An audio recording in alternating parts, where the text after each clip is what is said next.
Buenos dias. I say buenos dias because I am smelling something Mexican here. I can't tell you what it is. I might get fined or something, so I'll just leave it a secret. But we will elaborate. We will get closer to the truth in a couple minutes. In the meantime, let's tell you about our next event. So today is Thursday, August 24th. In very early September, we'll be putting on our next sit-down tasting event, presentation style tasting. I always include the word sales in it because these events are actually your very, very best way to go wine shopping. Why? Because you get to hear about the wine, you have a great environment for checking it out. In other words, you're smelling it and tasting it in a classroom setting, in good stemware. So everything is awesome at these events. There's no better way to try 12 wines and choose some of them to order at event prices, best prices available, than our sit-down presentation style events. If you haven't gone to one of these, you should. And maybe we simply haven't put on your particular favorite kind of event yet. So we do try to mix it up. We try to show you difference up here. About every 2 weeks we do another one of these. So what's coming up in 2 weeks? Why am I taking so long to tell you? Something like this. Grace and I worked on the name of the event yesterday. We just couldn't figure out what to call it. Historically, this would have been the best wines in the store, best wines at the Wine Steward event. There is an event that we do after Christmas, before New Year's, which is the greatest wines at the Wine Steward. We do that every year. I thought, why do we do that just once? Why don't we bring the big guns, the really great stuff? And I'm not talking about $500 bottles of wine. We're not in that business. We want you to buy wine. Yeah, we want you to buy wine, but we want you to go home and use it. And so we try to provide you with wine at more so-called useful prices. So the wines that will be shown that night are, in fact, a cut above from what we often show in an event. I think the average price will be more like $40 to $140, that kind of thing. More importantly, we'll be going to world famous wine regions. We'll be traveling the globe looking for delicious difference. What we've done in the past in these events is every wine would be totally different from the one before. So here's one of the best Albareños you've ever had from Rías Baixas, Spain, and now we're heading off to Châteauneuf-du-Pape. And now. What I've chosen to do this time is provide pairs so that we have a little bit more of a story, pairs that are related to each other, pairs of wines. So what we have here is an example. What I will almost certainly be doing is a long-awaited return to this place nobody's ever heard of called the Napa Valley. Actually, you've all heard of it, which is maybe why we don't feature it often enough. But what's cool about this is these are both library selections. These are, in fact, older vintage wines that we've been able to get a hold of. They're not 20 years old. I wouldn't want to drink those, frankly. That's when you get around, your uncle, whoever, brings over some ancient bottle of wine and you're trying to say nice things about it because it's impressive in how old it is and nothing else is impressive. It's shot. These are not shot. They're beautiful examples of two of the greatest vintages of the last 10 years in the Napa Valley by a small producer called Guarachi. And they make muscular, pretty big ass Cabernets, but these two also reflect the vintage, and that's why I thought it would be a very fun conversation to happen by pouring both the 13 and the 15 vintage and to give you my impressions of what those years mean to me, and then you can smell these wines side by side and taste them and remark and reflect and hopefully maybe buy some. We were able to buy 5 6-packs each of these two library vintages. Beautiful, beautiful full-bodied cabs. You will impress anybody who likes a cab with either one of these, and hopefully you would go home and have a big enough party where you would open them both. So think on this. Just so you know, it's not all domestic. We will be jumping all over the world, as I said. I already know La Racina will be part of this. La Racina, who's that? That's a beautiful producer of, it's a producer of, I don't know how beautiful they are, I've never met them. It's a producer of beautiful Brunello di Montalcino. So in other words, the greatest Sangiovese in the world, some would say, from where? Tuscany, Italy. Brunello di Montalcino happening in the form of one bottle, a 2015, the other bottle, a 2016. The two greatest vintages to happen to Brunello and Montalcino until recently, where some of those wines aren't even released yet. So this goes back a couple of years to taste greatness that's a little more ready to drink from Brunello. Beautiful wines.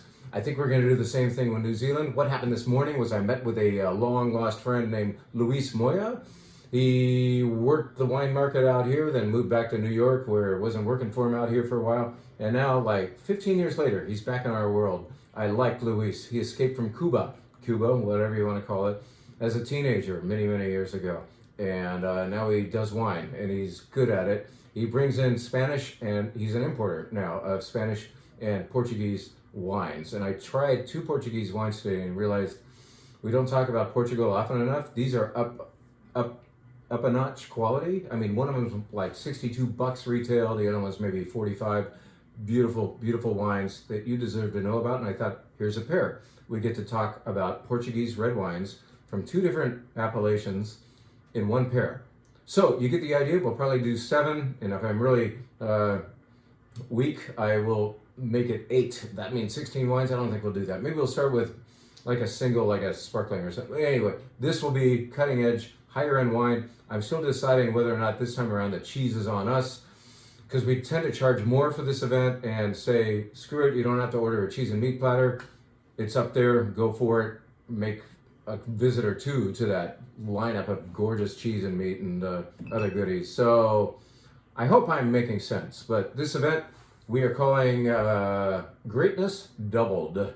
In other words, we're going to pour great wines and they will be in pairs. How about that? It'll be great. Times 2. Well, we told you last week, we announced, but not everybody watches every video they ever receive.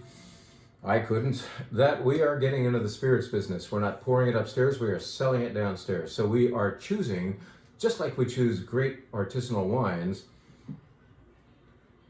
the likes of, I had to write this list down. We have now represented downstairs, get this, vodka, gotta have vodka, whiskey in the form of bourbon and scotch and Japanese and so on, gin, aquavit, tequila, mezcal, sotol. Do you know what sotol is? It's that.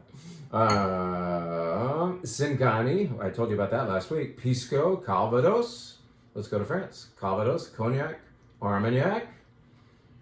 And where else should we go? Let's go to Italy for Amaro and bitters and grappa and oh my God. It's very, very interesting to be inputting these items. As these invoices come in, I need to create the item in our POS system. And what I've been doing historically is inputting wines. From where? Spain, France, Italy, the United States, and a few other places, Southern Hemisphere, of course. But now all of a sudden I'm inputting, it's unusual. I don't even have the muscle memory for it yet. Mexico and Ireland and Scotland, which is UK, and so on. Like all of a sudden, Vietnam. I have a gin from Vietnam now. It's very good. It's like, get this. Last week I was tasting whiskey being poured by a guy from Scotland, and it was whiskey from Australia. Wonderful irony. Here we have a gin from Scotland. So these guys do make whiskey, scotch, but I've chosen to bring aboard this Nadar gin from, I gotta look all this stuff up, Arbiki. Arbiki is the producer of Nadar gin, and it is climate, what do they call it? Climate positive. In other words, they figured out a way to do this and work with their land to produce a very environmentally friendly gin. So it's a feel-good gin, right? In that way, well, it also feels good. I love gin. You're going to see several gins here. In fact, more than several. You're going to say, what, has this become the gin steward? Because in as much as we'll have whiskey and vodka and so on down there, and we do, you're going to see a preponderance of gin. I think it's exciting. A very exciting spirit. This one from Scotland, I never heard before, but I tasted it. Again, we choose these things by smelling and tasting. And I encountered a gin that actually smells a little richer and has a little more body, palate feel. You know what it's made of? You know how you can distill all kinds of different things? This one's made with peas. That's part of the the climate-friendly way that they are able to do this. They farm all of their own stuff for their distillation there in Scotland, and this gin is based on peas. Yeah, get it? I mean, it doesn't taste like peas or pea. It's actually very, very good and a more comforting mouthfeel. As a lover of gin, I've noticed the main difference here is a more sexy texture, and it smells great. I've had martinis made with it. I could call it a sipping gin. I don't sip a lot of gins all by themselves, maybe a little ice and that's it. This one is worthy of that for people who think about gin. Let's put this up here and tell you that we're not all about the higher end, because this is not inexpensive. This is in maybe the 40s, but you know, it is worth it for those who think hard about spirits. And again, remember, you can have these things on your shelf for months and months and months, even years in many cases, and they are not going to erode. So when you're buying spirits, and when I'm buying spirits, I don't have to be paranoid about degradation, about loss, because like something's like past vintage. They stay good. Look at this one here. This is from France, and this is my current indication of the fact that we will pursue less expensive things too. This price is in the, this is $14.99 for the bottle. This is damn good vodka. It's not awesome vodka, but it's much better than the stuff that you'll see in the grocery store, the names of which I will not mention. But you know what I'm talking about. When you're thinking of inexpensive vodka that you run to the store for mixing drinks and so on, you could almost sip this. What is happening, once again, is a smoothness that doesn't usually happen in vodka at this price. So it's actually from France. Bellechasse is made with hard winter wheat, the winter harvest of wheat from the north of France. And I think the Grey Goose guy actually has something to do with finishing it off. But anyway, there's a lot of great mines, distilling mines behind this. Bellechasse vodka, inexpensive. If you just live 2 blocks away and you're out of vodka, come running to the wine steward. We can take care of you with the inexpensive stuff as well. How about that? Bellechasse, check it out. It's quite good. You know, it doesn't like, it's not going to stun you with crazy. I'm just saying it's a lot better than the shit down the street. Okay? All right. I want to tell you about one wine. Before I tell you about the wine bar, and I'm not going to tell you about the whole wine bar thing, but let's tell you about one wine that has arrived that many of you have loved over the years, and just say that sometimes people change their label design. So you're used to seeing this look a different way, and that's why I'm choosing this video as a way to kind of like say, it's the wine you love, it just looks different. So this is Château de Montmirail Gigondas. You've been buying it from us for years. We've been buying it from our importer, Bone Imports, for years. It's awesome. It's beautiful wine for about 30 bucks. It's from a beautiful place in France, right next to a rock formation called the Dentelle de Montmirail. Montmirail is remembered on a lot of different wineries' wine labels. So we sell another one that is imported by Charles Neal, Domaine des Grands Montmirail, that everybody wants to remember this geological feature that they're identified by down there. So this is the new label for Château de Montmirail, a delicious Gigondas. I can promise you it's one of my favorite vintages ever. 2020 has arrived. Come check out a new old favorite. How about that? Let's tell you briefly what's going on the wine bar. And in fact, I brought in some of the wines that are being shown right now out there. We have happy customers. I hope they're happy. No one's busted down the door yet. Let's show you what is going on out there in the form of maybe 1 or 2 whites and 1 or 2 reds. So, how about this? This just got here. Lan. Lan was known to us historically as a producer of Rioja. They make darn good Rioja. It's a big winery. They're not little. But they're way over there, halfway around the world, so it still sounds exotic to us, right? This is Verdejo. Verdejo grows at its best in a place called Rueda, Spain, so about an hour north of Madrid. This is not Rioja. This is a white wine from Rueda called Verdejo. Verdejo is crisp and zingy, less herbal than, say, Sauvignon Blanc, but has the similar effect of refreshment. It's what you drink on a hot summer day in Madrid, what you can drink on a hot summer day here in the Livermore Valley. So, Lan, Verdejo, come and get it. Inexpensive, refreshing, kind of brainless. It's not like complex, but it's good. All right, what's another white we can show you? How about this guy? This is another white in the wine bar flight. It is a carryover from the event that we did a couple days ago. We just did Santa Barbara County, and we thought, well, not all of you could make it, so we thought we'd put some Santa Barbara County wines from that event onto the wine bar menu. How about that? So here is Foxen Chenin Blanc.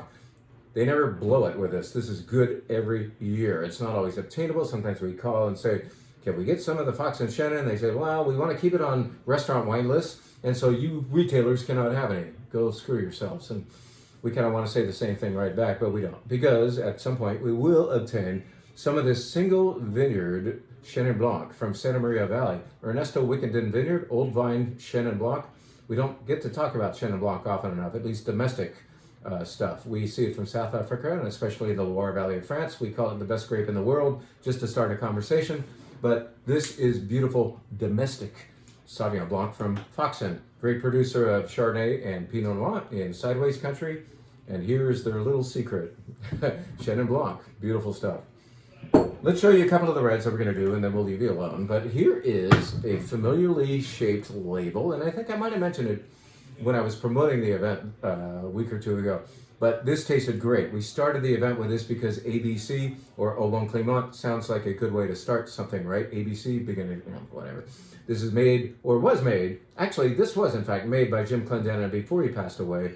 And this particular bottling of Pinot Noir by him is called La Bauge au Dessous, La Bauge au Dessous, which means the wild party upstairs. And now I hope Jim Clendenin, rest in peace and enjoy the wild party upstairs, was my clever way of describing the wine on the menu, which says nothing about the wine. What is the wine? It comes entirely from Le Bon Clément and Bienacido Vineyard in Santa Maria Valley. And per the Au Bon Clément or ABC style, it is delicate. It's not trying to be a big, thick, rich whopper. You can see through it. It's translucent in color, but it smells so pretty. It smells like a lingerie drawer, if you will. What would I know about that? Okay. Wow, was I distracted?